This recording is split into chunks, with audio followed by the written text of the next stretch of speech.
Salutare prieteni și bine v-am regăsit la un nou clip despre tancuri românești. În clipul de astăzi vreau să vorbim un pic despre TR-125, un proiect destul de controversat, un proiect destul de lipsit de informații pe scară largă și un proiect care poate e cunoscut de mai puțină lume. Aș vrea de la început să vă spun câteva aspecte în legătură cu acest material și nu numai. Tot materialul pe care eu vi-l aduc în fața dumneavoastră aici despre diferite tancuri construite în România este material pe care eu îl găsesc în mediul online. Aici în mediul online de multe ori subiectele sau informațiile despre un anumit subiect sunt destul de limitate. În cazul clipurilor noastre cu tancuri, întâmpinăm de multe ori problema că nu găsim destul material sau nu găsim materialul complet despre anumite aspecte. În ceea ce privește tancurile, informațiile date publice de către Armata Română sau de către Ministerul Apărării al României sunt limitate. De aceea țin să vă anunț de la început, tot ceea ce vă ofer aici este material găsit în mediul online. Eu mă străduiesc cât pot de mult să vă aduc cât mai mult material și cât mai complex, pe înțelesul tuturor. Ceea ce trebuie să țineți cont este faptul că de multe ori asupra unor aspecte sau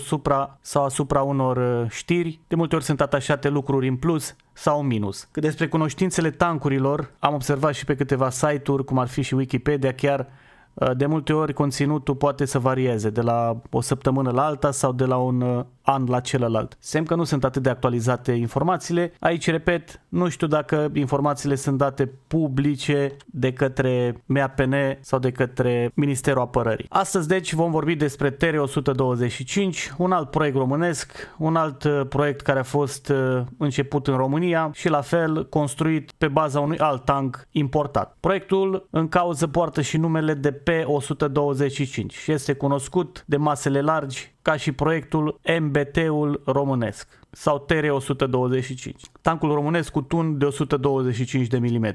Pe la începutul anilor 80, România a importat din Uniunea Sovietică 30 de tancuri T-72. Consiliul Apărării a decis în urma raportului din 13/10/1972 privind doctrina națională de apărare fabricarea unui tank similar în țară, adaptat posibilităților tehnice ale industriei de armament din România. La mijlocul anilor 1980 a început proiectarea unui nou tank. Au fost realizate aproximativ 5 prototipuri. Aici, dacă căutați surse, precum Wikipedia, mereu găsiți surse care variază, de la 5 la 3 bucăți, de la 3 la 10 bucăți. Eu vă spun că au fost doar 5 prototipuri. Așadar, despre TR-125 putem spune că este un T-72 customizat și upgradat în România. TR-125 avea în plus turelă și elemente de încărcare automată care au fost proiectate la București, iar șasiul a fost proiectat de către ACSIT. Spre deosebire de tancul T-72,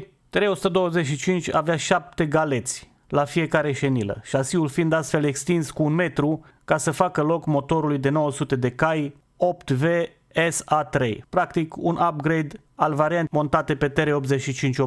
În felul acesta, TR-125 a ajuns la 50 de tone față de 41 ale tancului T-72M. Ce s-a montat pe TR-125? Cam tot ce era în top la vremea respectivă. Tunul de calibru 125 de mm, stabilizatorul tunului 2E25M, mecanism de încărcare automată a tunului, calculator balistic, noul proiector de tip L2, instalație de vertizare împotriva iluminării cu laser pentru lansarea granadelor fumigene și a capcanelor termice. Deci TR-125 arăta cam în felul ăsta. Greutatea lui era de 50 de tone, echipajul era de 3 membri, avea un tun de 125 de mm, țeavă lisă cu cadență de 8 lovituri pe minut, 39 de proiectile la bord, sistemul de ochire era un sistem cu stabilizator hidraulic în 2 planuri, telemetru laser integrat, distanța măsurată între 200 și 5000 de metri, lovitură directă 4000 de metri. Ca armament auxiliar, tancul mai era dotat cu 2 mitraliere, una de 7,62 mm, jumelată cu 2000 de cartușe. Cealaltă un AAX de 12,7 mm, 300 de cartușe, un lansator de grenade, 6 tuburi de 81 de mm cu 20 de proiectile. Motorul era un 8V SA3, diesel, 8 cilindri, 4 timpi, supraalimentat 900 de cai putere. Raport de 18,65 cai putere per tonă. Transmisia hidromecanică, viteza maximă fiind de 60 km la oră. Autonomie de 400 km fără rezervoare suplimentare. Ca și blindaj, turel avea un 400 de mm stratificat, iar șasiul 200 de mm.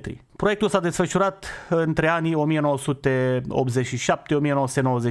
și la finalizarea testelor totul a murit. TR-125 nu a fost omologat, fiind tras pe dreapta din motive foarte probabil economice. S-a axat foarte mult pe proiectul TR-85, capacitatea de conversie a T-55-ului fiind destul de ridicată și preferabilă de susținut pentru industria românească. De menționat și faptul că datorită deteriorării relațiilor cu Rusia, ca și T-72 suplimentare nu ar fi fost ușor de obținut. Chiar dacă ar fi funcționat TR-125, ar fi existat în maxim 20 de exemplare. Aici, bineînțeles, rămâne întrebarea, ar fi fost TR-125 mai bun și mai complex decât TR-85M1? Bineînțeles, asta nu vom putea afla decât după ce vom vedea și clipul cu TR-85M1. Cât despre acest tank, mai rămâne o întrebare. Oare cam câți bani s-a cheltuit pe aceste prototipuri care până la urmă nu au fost omologate? Cu toții știm că acești bani au fost din bani publici.